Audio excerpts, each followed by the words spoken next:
Majina yangu ni Apostle Dora Warwige kutoka The Synagogue ama The Crusaders for Christ CFC. Nataka kukualika kwenye ibada zetu za Jumapili, ibada zetu za Jumatano na ibada za Jumanne.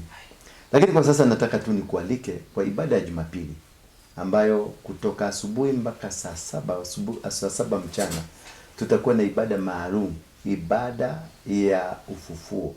Ibada ambayo ndio inabadilisha maisha yako. Kumbuka tuko katika mwezi wa kwanza na itakuwa Sunday yetu ya pili kwenye ibada.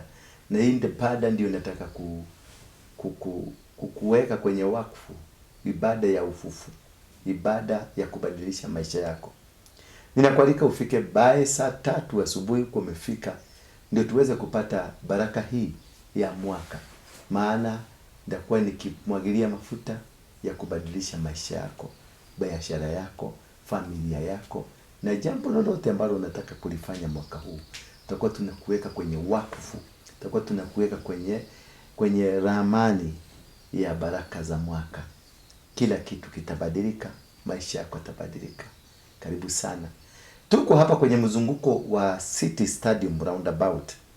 Unatazama, unaona barabara hii ni ya Jogoo, barabara hii nyingine inaelekea town. Barabara hii nyingine inaelekea upande wa industrial area.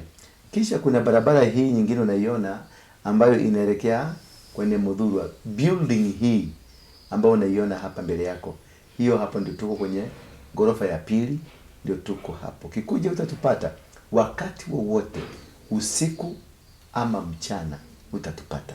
Na utabarikiwa, maana tuna mambo mazuri na tuna mambo ambayo Mungu ametutuma kwako tukaweza kuyafikisha.